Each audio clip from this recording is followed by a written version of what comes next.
times I know many of us have felt that maybe we just feel this way, but maybe people have given up on us. Maybe we felt like, we just don't have anyone that understands, or somebody that just cannot grasp what we're going through. Welcome to the Multiverse.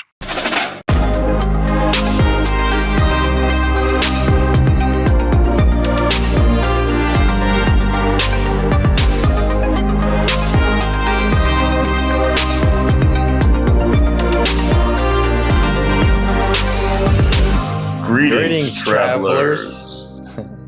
And welcome to Travelers into the Multiverse. This episode is going to be centered around, as you can tell from my entourage and the ambiance, you can tell that is going to be centered around the Caped Crusader, the world's greatest detective, Bat Tuck. Oh, man. Run for your lives, dude. No, we're excited. We were discussing, since there is a small movie this weekend coming out, I believe it's The Batman, we decided that we were going to jump into another universe. We were going to jump into the DC universe, and we were going to explore The Batman, have a long, nice chat about the character himself, the history of the character, and just the different iterations and variations of the character. Because what's interesting, Tucker, is that DC actually was very heavily involved back around the 80s, around that time frame, with the multiverse concept. There are many stories that came out even around the 80s going into the early 90s, such as Crisis on Infinite Earths and all these different storylines that would have different versions of the characters in different universes with different stories and different events that happened. There's actually a very popular DC comic which is known as the Flashpoint Paradox, in which the character known as the Flash, who has super speed, pertaining to his name, he actually goes back. He runs so fast. He is so fast. He goes back in time and alters the reality that he's in to basically fix a mistake in his past. The butterfly effect, Tuck, you've heard of this before, basically is if you go and change one thing in the past, that the future itself, or basically all the future, is going to be altered. It's going to be different. Yeah. So even though we're not specifically talking about the Flashpoint Paradox in this episode, we wanted to at least, whet the appetite of the viewers that DC Comics, even though Marvel is really, coining the multiverse concept, DC actually did a lot of that as well, and does a lot of that in their content produced out to the media. So we wanted to kind of educate you all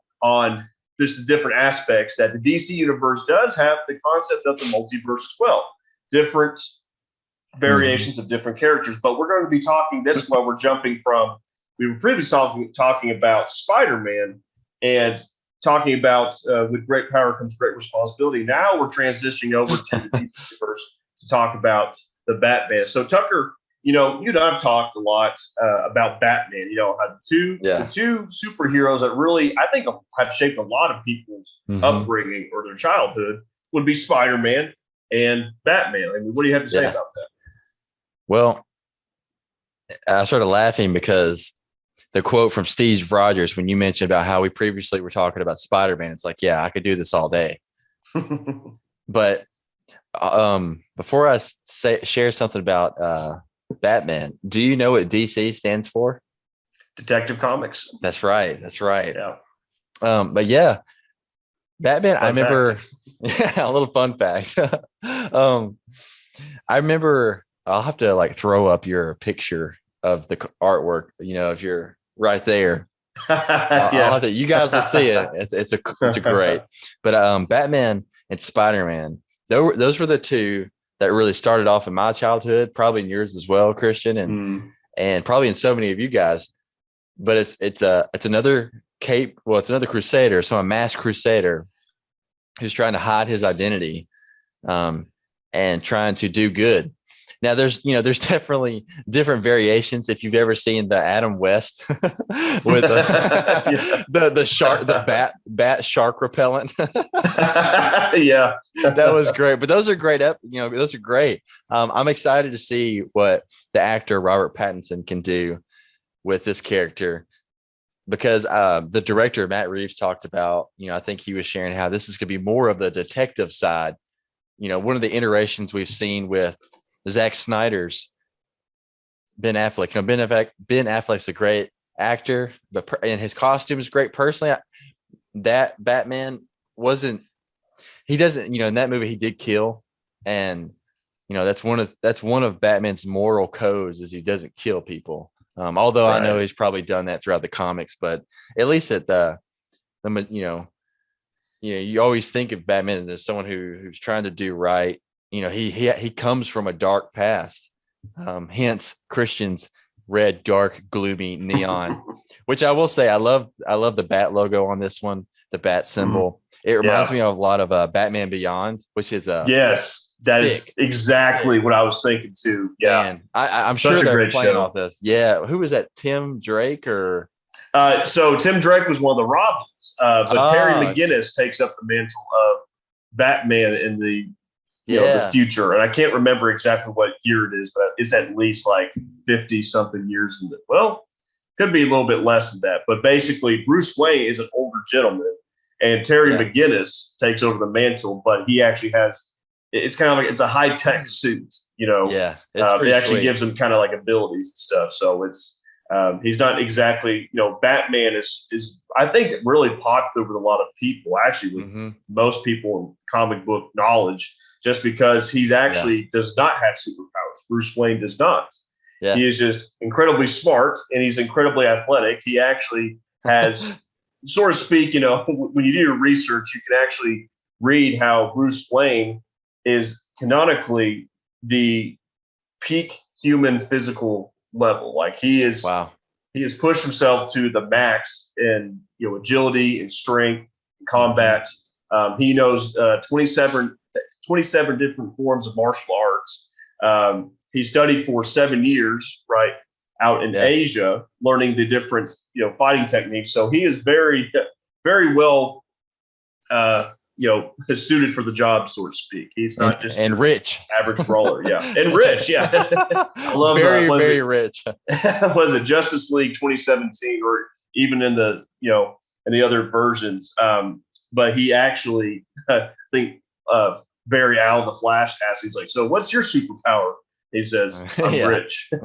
So he's got all that going for him. But, and one thing we have to be careful of, Tucker, too, Batman as a superhero, even though there's a lot of great content, even the old animated series that we watch and even some of the movies that we watch, we do have to be careful because some of these movies can get pretty dark, so to speak. They get pretty dark and mature with violence and all of that. So obviously we don't condone that, but we love what the character stands for, which is justice. Though sometimes it's a little bit unconventional, so to speak. So that's what makes him so unique, is that he is somebody unlike Spider-Man, unlike Peter Parker, even unlike Superman or Captain America, like you mentioned. Batman is so focused on instilling fear in the heart of criminals. He wants criminals to fear him.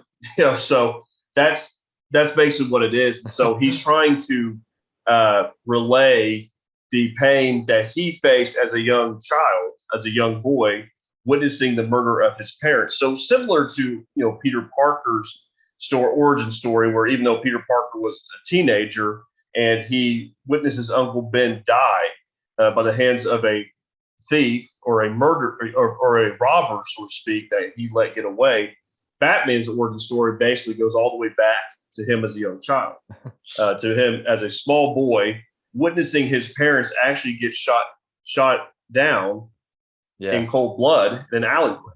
And so that from then on, I believe he's about 8 years old at the time. And some variations go from age, probably 10 years old. So he's a small child witnessing the murder of his parents.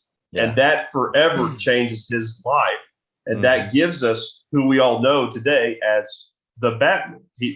that's his persona from here on out. So even though he is a dark character, he does have. There are some things about him, just going through the lore of Batman and the media, or at least the content given out to the media, that he does stand for what's right. He does not kill. I like the point that you made that the new version of him, I believe Batman v Superman, and that version he kills. Well, obviously that's not.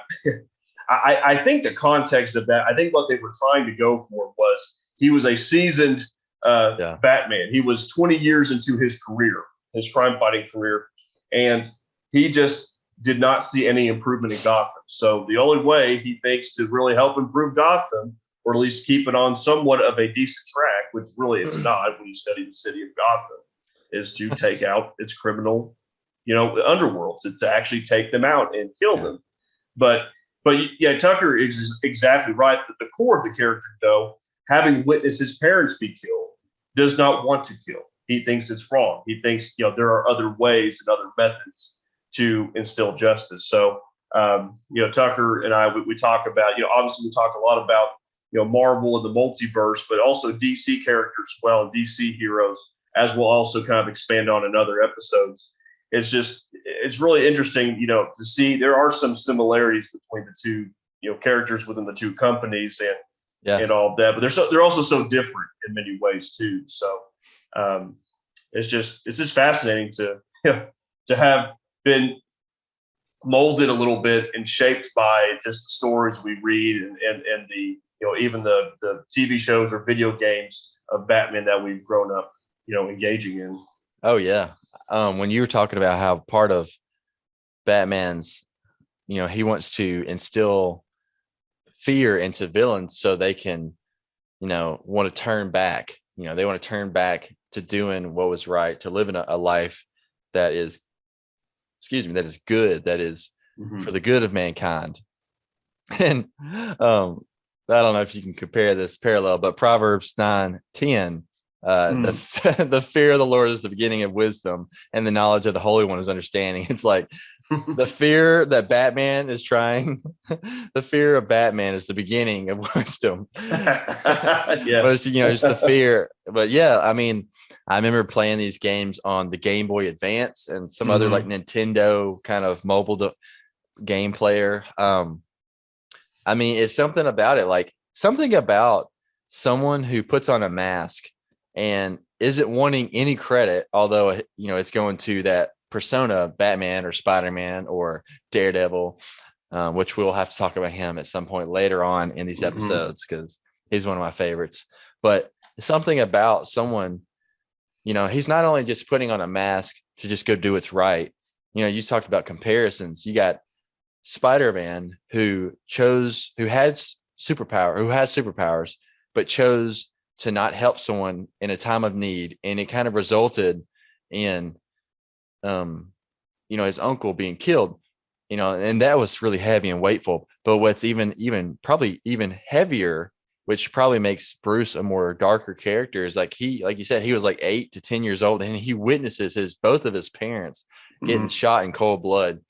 I mean, death is awful in both ways, but I'm sure seeing that does stick with you even more versus like, coming home to someone being killed, or like, coming home and the ambulance is there, or, in Spider-Man, I'm thinking of the comics, but in Spider-Man, Tobey Maguire, he runs up on Uncle Ben laying there. But yeah, I mean, you said there's things that, we probably, with any superhero, with any movie or show, there's gonna be things that a character does that we might not agree with.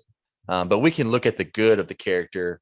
Right. And I think, that's what we're referencing here, but he's different. Like when I think of the inspiration of Batman, it's a little bit different than like other superheroes. I love the gadgets and everything. I love Alfred, the golden head, at least back in the day, and you push the button and his elevator opens up and he goes down to the bat layer. It's so cool. What do you think?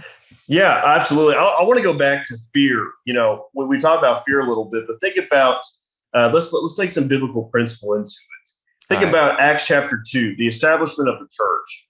We see, when one of, the chief apostle at the time, Peter, is giving the first gospel sermon after the resurrection of Jesus Christ.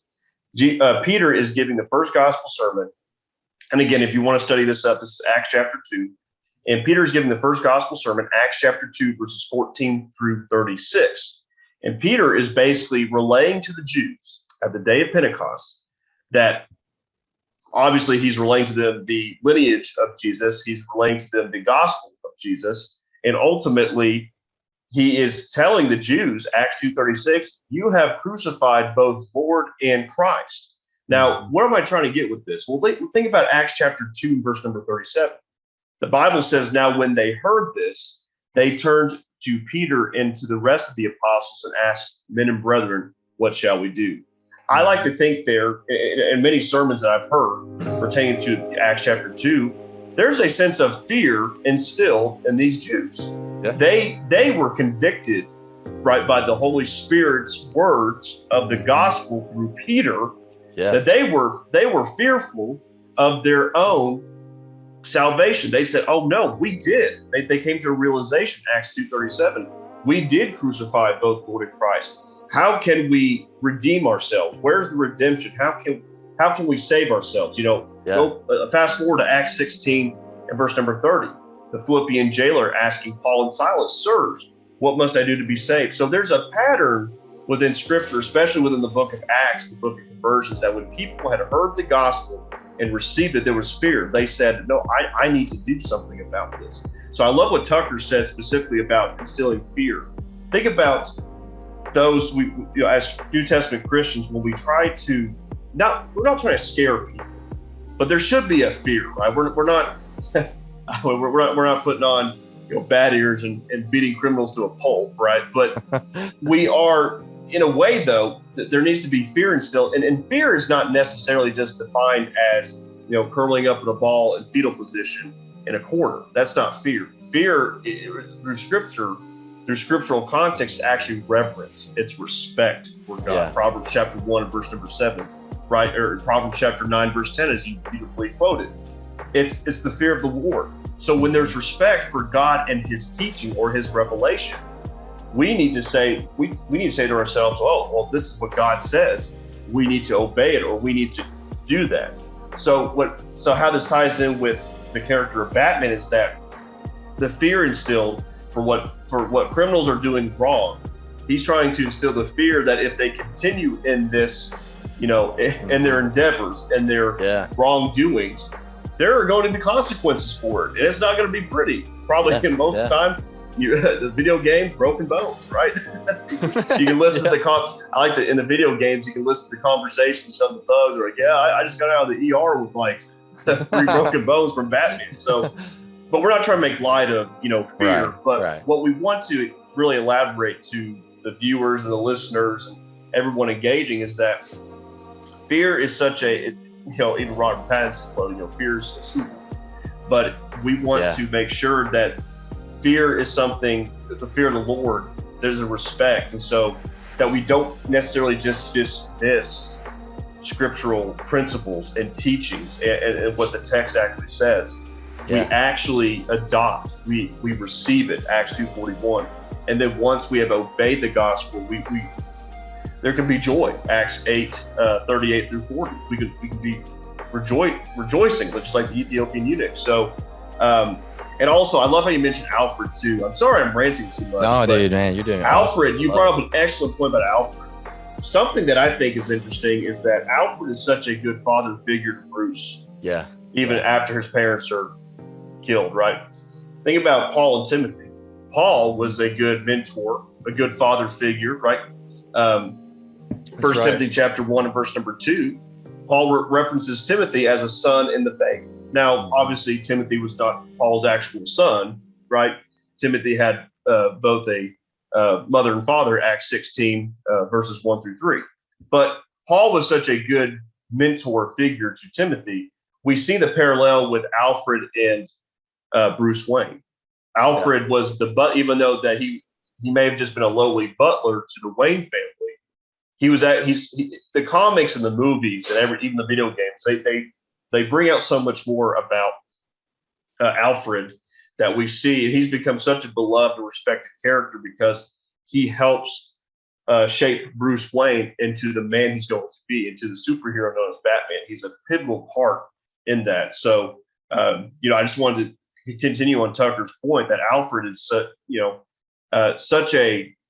such a great example of having good mentorship, and helping Bruce, even though he disagrees with his methods a lot of the time and even discourages him many times from putting on the cowl and fighting crime, because he knows that Bruce is putting himself into a lot of danger on a nightly basis, so to speak.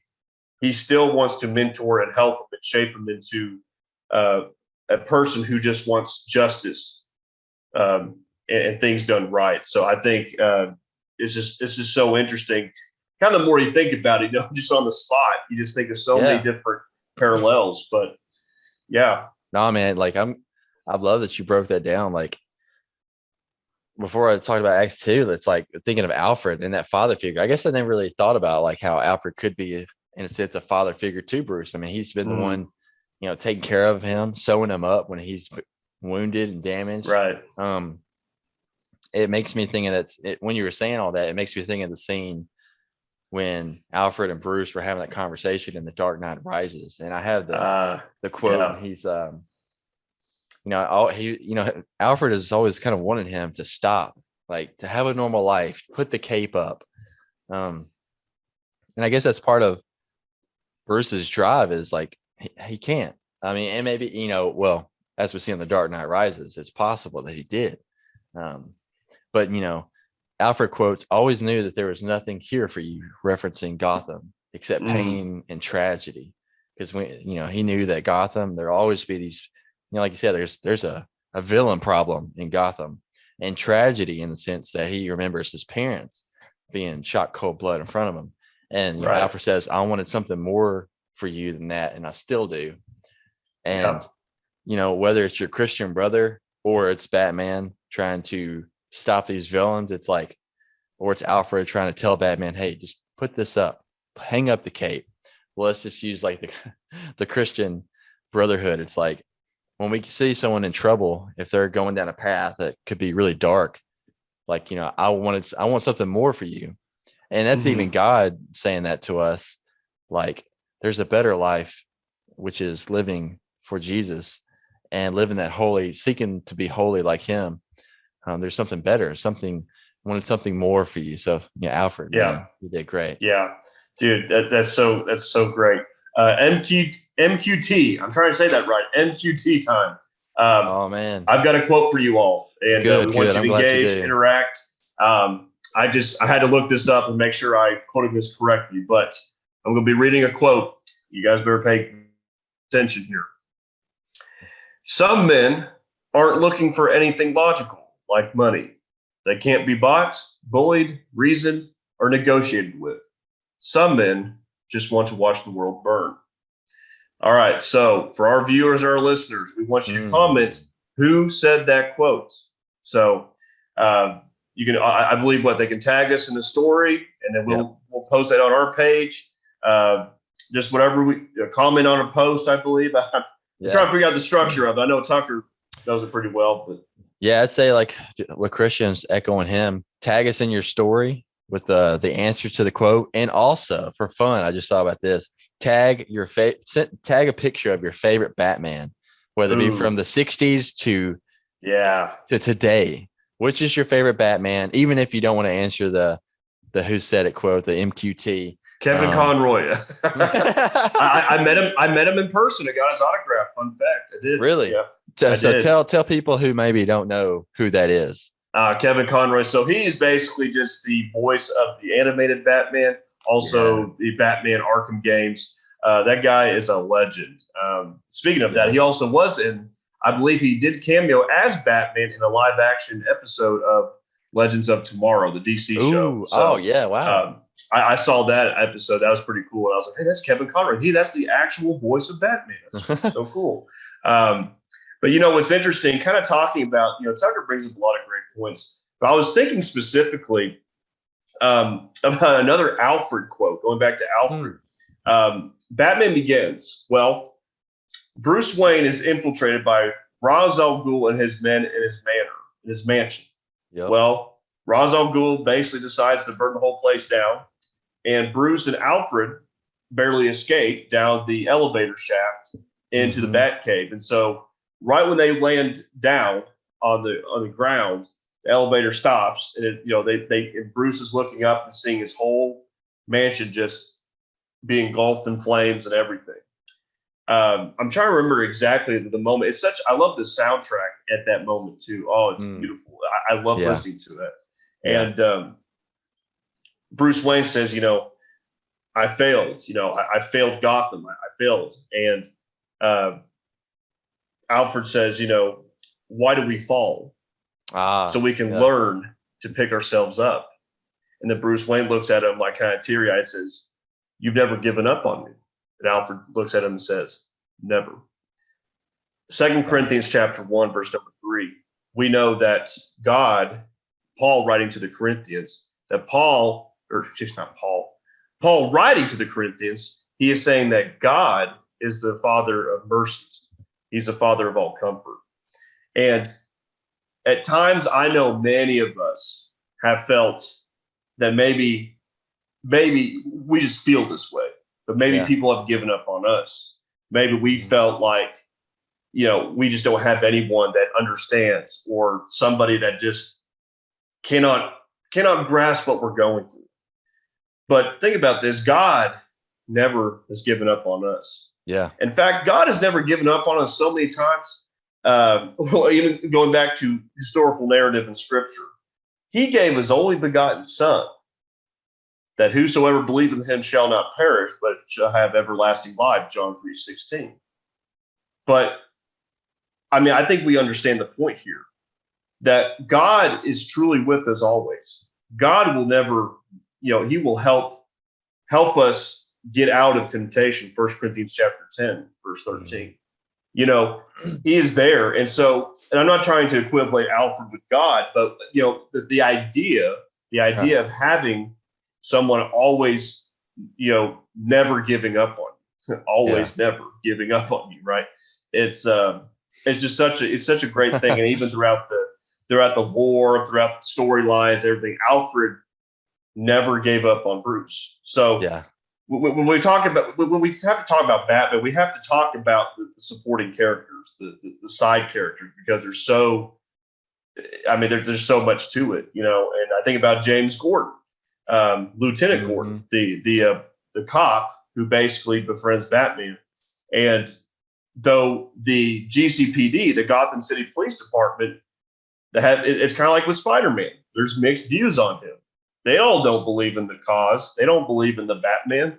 In fact, they want to arrest him and put him away for life from what he does. But there's James Gordon, who says, you know what? There's potential. Batman is helping us in this fight to take Gotham back, to rid Gotham of the criminal underworld, and to clean up the streets. And so that's an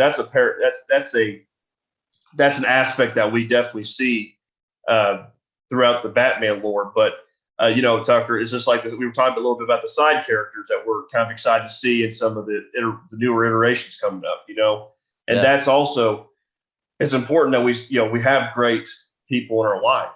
Yeah, I shouldn't say supporting characters, not to belittle, but what I'm saying, like we have like Christian brotherhood, honor the brotherhood, 1 Peter 2:17. It's important that we have allies, we have close friendships to help us on our journey and our walk in faith in Jesus Christ. Dude, I love being a supporting character in your movie. I'll be there for every sequence. But you explaining that, it's kind of cool. This episode isn't really just geared on one message, other than kind of pulling some lessons learned from Batman. And when you're talking about, Alfred and Bruce, and he's like, man, I failed. And he's like, what happens when we fall? Just talking about getting back up. And even, sometimes I'm like, God, I don't even know what to even pray to you, because sometimes I don't even feel worthy enough to even ask for anything. It's like, right. Also sometimes it's just like, Lord, you know me, I don't even know what to say. Like, how can I be like, yeah, God, I would like this and this. And when I'm like, I'm not even worthy. And I guess, well, not, I guess, but most definitely that's where Jesus, like, it's not because we earned it or worked for salvation or anything. It's just the free gift of God and Jesus giving us that choice to respond to the gospel. But it makes me think of a verse that I have, 2 Peter 3:9. The Lord is not slow to fulfill his promise, as some count slowness, but is patient towards you, not wishing that any should perish, but that all should reach repentance. And so just like, in a sense of Batman, hey, sorry guys, that was my little timer. I should have muted. But just in the sense of Batman, it's like, he's, ultimately he's wanting the villains and all his villain lore and all that to turn back to live in a good life. And, but yeah, dude, I think the color looks great behind you. That's all I got, man. Yeah. There's just unraveling Batman. There's even more I think about, but we'll definitely have to continue this sometime. What we want to do is at least we want to whet the appetite of you guys with some of these character studies, so to speak. Yeah. We study characters in the Bible, but we also study, in this podcast particularly, we will do character studies on heroes that we love and that we've grown up with. So obviously we don't want to limit the greatness of Spider-Man or limit the greatness of Batman just to one episode. But we'd love to hear from you all and say, we want you to give us feedback. I mean, what do you think about this? Are there certain characters that you'd like us to look at? It's kind of interesting. Even though I consider myself a Marvel nerd, I have friends that know so much information about this one fictional character that I've never really even thought about before.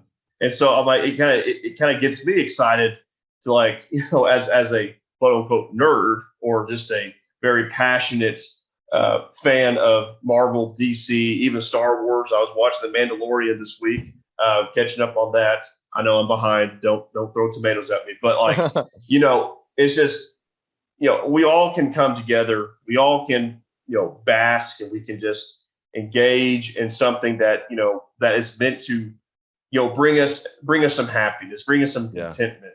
Not that we try to make this disclaimer. We don't idolize these things. These things are definitely, as we say, they're low on the priority list. Right. However, definitely, it's not what we try to do on this podcast. And Tucker and I, we try to do a decent job of trying to find the applications of, these comic books, these stories, and try to tie them in with scriptures, how we can actually make modern day application through sermons, through my schooling that I do. When it gets down to it, what's the actual application? How are we going to use this? How are we going to think about and reflect and use these things that we learn? So, I mean, we could go on and on and on and on. But Tucker, I want you to kind of inform everybody about how they can get in contact with us. Maybe even follow us on some social channels. And I think we have a merch store, don't we? I mean, it's possible. I found this shirt somewhere. So some universe. Yeah. Well, as we've been traveling in a galaxy far, far. Well, no, but I know Christian and I are like grateful for you guys listening and watching and having some fun with us while also trying to learn some more important things about life as we learn and try to grow. But yeah, you can follow us on Travelers Into the Multiverse on YouTube. So hit that subscribe button, hit the bell to get notified every time we release a new video. And then you could jump over on Instagram and Facebook, follow us, like us. And if you like our content, we'd love for you to share the page, tag us in your stories, help us grow this, because we love talking superheroes, but ultimately we are trying to pull a bigger meaning out of these comparison. I like what you said, like a character study, like, ultimately we're trying to point people back to Jesus and the Bible and the characters and what all of that means and purpose. But also Jesus taught in parables for a purpose. And so with these modern day stories, that's all we're trying to do, is just kind of use some comparison. So follow us on there. And if you'd like to purchase a Traveler shirt, we are definitely going to be having more shirts added onto there, whether it could be about Spider-Man or Batman or future quotes from, well, maybe not quotes, maybe quotes, but just different fun t-shirts that try to make you think bigger about life, maybe have some fun. So that way, when you're out walking on the street, someone's like, whoa, what does it mean to travel into the multiverse? Or, what does it mean to travel on? But what does it mean for pizza time? Yeah. Yeah. What does it mean for pizza time? Pizza time. What? Yeah. We'll explain that later on. But yeah. Absolutely, Tucker nailed. Well, our next one will definitely be, no, I'll say that for later. All right. But yeah, we'd love for you to follow us and maybe grab a shirt. Yeah, man.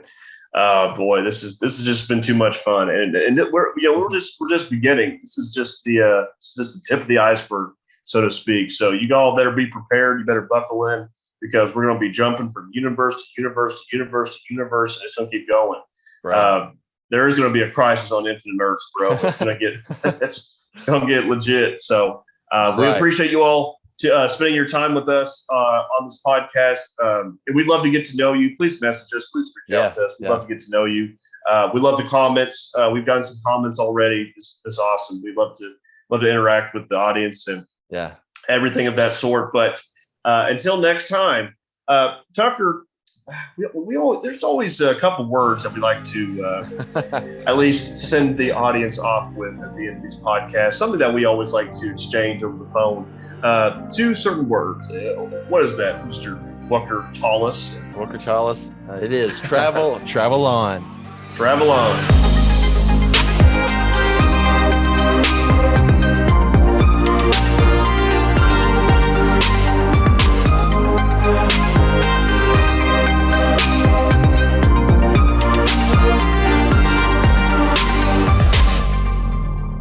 Welcome back to your universe. Until next time, travelers.